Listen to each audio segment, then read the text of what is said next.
Try this at home. Unless you can do that. In the 2022 Scottish Open, we saw some of the best shots of the year so far, but with so many great shots being played, it's difficult to say which was the best shot of the entire tournament. So as usual, we're going to find out by taking the top 14 shots and recreating them as accurately as possible in the fewest possible attempts. But we're going to begin with Ronnie O'Sullivan, who's found himself in a little bit of difficulty here snookered against Ben Wollaston. This snooker is so tough to escape from, Ronnie actually has to play it off 5 cushions. But he manages to escape from it perfectly, and after escaping from a few more snookers, he eventually goes on and wins the frame.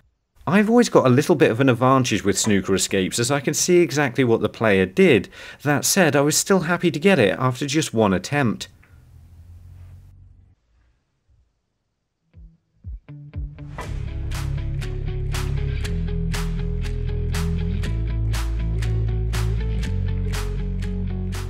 Mark Selby's next, playing a very thin cut that actually looks similar to the one that Mark Allen played in the UK Championships, although possibly this one looks a little bit easier. But it wasn't the pot I was finding challenging here, I just couldn't seem to set the balls up in the right place. Even though I tried a few different positions, when I potted the red I just couldn't get the cue ball to strike close enough to the corner pocket to get it to come back down the table in the right direction. Which is disappointing because it's quite a good shot, but it doesn't really matter because when we get to the end of the video, we're going to be choosing the winner from far better shots than this one.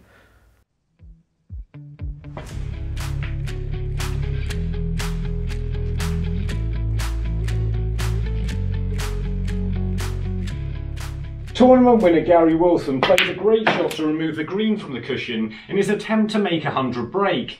Even though he doesn't end up making the 100, he still plays a great shot on this yellow to get the green out. And of course I'm looking to do the same thing, and with this angle you just need to play this shot with topspin and punch it across the table to just enough to widen the angle for the green. Eventually I just about got it. It's a decent shot, but again I think we'll see better.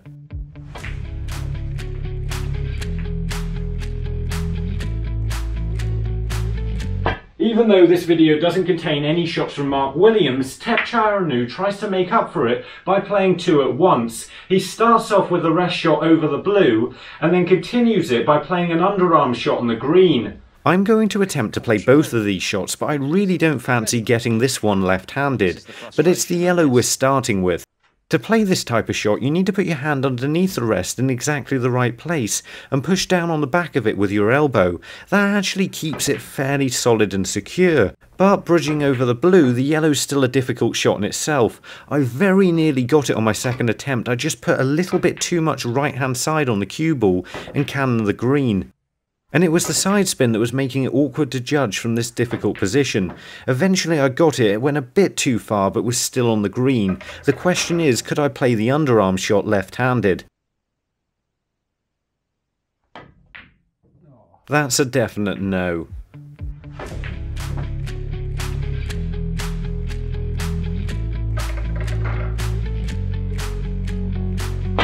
Liam Graham is next, and he's finished on the wrong side. Wait, me neither. Liam Graham is an 18-year-old amateur snooker player and former Scottish under-16 national champion. Thanks, Internet. Either way, he's trying to level the match up against Robbie Williams, and to do so he needs to get on this last red.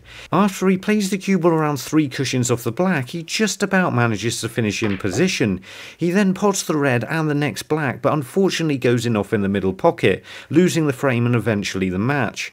I nearly got this shot on my first attempt, but just felt I went a little bit too high for the red. On my second I even cannoned the red, but just finished on the wrong side of it. I then overcompensated on my third attempt, cannoning the brown, and it wasn't until my fourth attempt where I managed to get the cue ball in a good position. This was a really good shot to get right at a difficult time in the match. It's a pity it didn't help Liam out, but I'm sure we'll hear more from him in the future.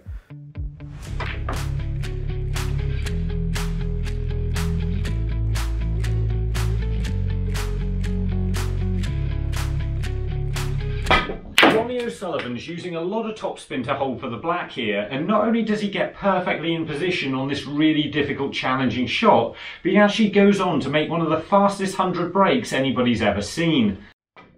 The trick with this shot is to use exactly the right amount of topspin to make the cue ball arc onto the top cushion at exactly the right time. And even if I did hit it a little bit hard, I was pretty happy to get it so quickly.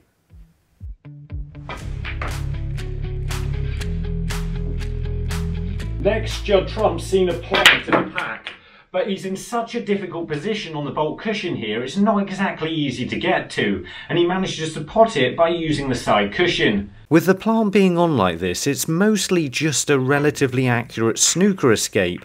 That said, I was finding it difficult to get exactly the right angle off the side cushion. To start off with, I was striking the cushion slightly too low, and then I started going slightly too high a few shots later. I just couldn't find the right place, and eventually when I did pot it, I hit the reds way too thin and ended up out of position on the black.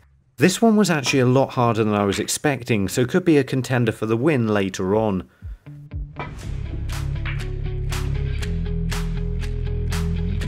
Yuelong's next, and he's removing a red from the black while potting a really difficult and challenging long red. The pot itself isn't straightforward, but again isn't too tough.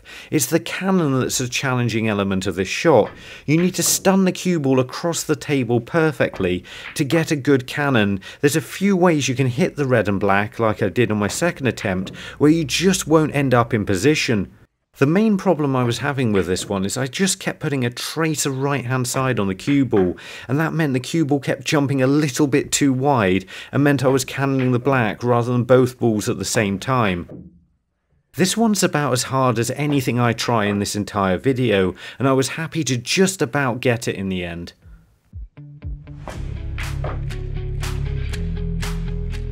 Joe O'Connor's got a bit of a problem. He's very straight on the last red and he needs to take blue or better in order to win the frame against Neil Robertson.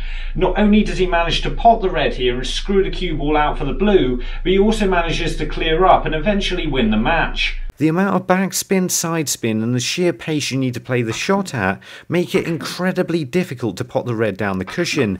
I was delighted to get it on my third attempt and couldn't believe where I ended up. It's too easy.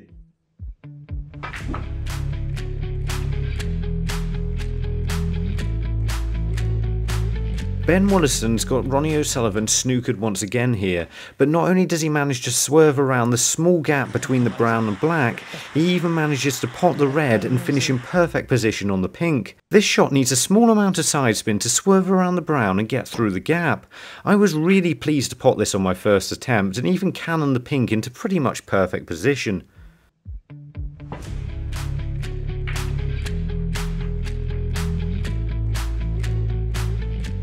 You could argue the most exciting part of the Judd Trump-Jamie Clarke match was this kid who wouldn't stop waving at the camera in the background. That is until Jamie Clarke doubled the frame-winning pink, that there is no way on this earth he actually played. I think he was trying to play the pink to the side cushion and just overhit it because there's no way you'd play this at that pace with the black in the position that it is. It's close to being a double kiss but not quite, so all I've really got to do here is find the correct angle. I was close on my first attempt but couldn't avoid the double kiss on my second. My third attempt went straight towards the corner pocket and I was pretty happy to get a double like this in just 3 attempts.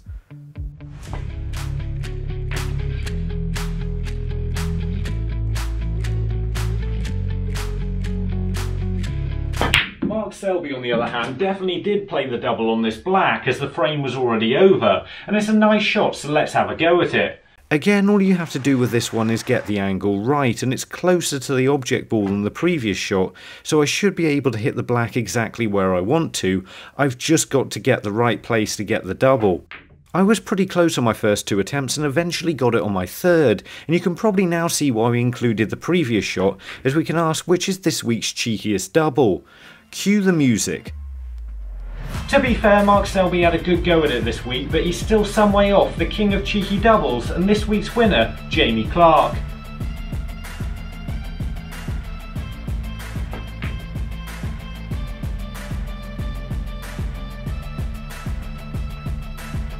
We've got another Gary Wilson shot after we find Jim, who's from Newcastle in Australia. Hang on a minute.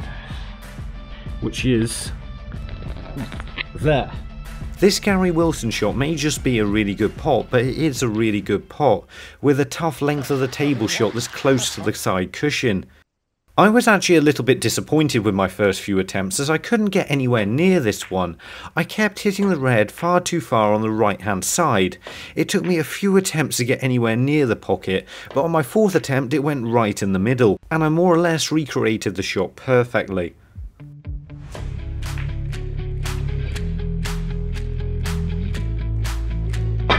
Thepchaiya Un-Nooh with this opening red in the deciding frame in a classic win over Judd Trump. This is another shot that didn't really go anywhere, but this time, as I said, Thepchaiya did eventually go on to win the frame, right at the end on the black. It's an awkward shot to get right, so I was pretty happy to get this on my first attempt.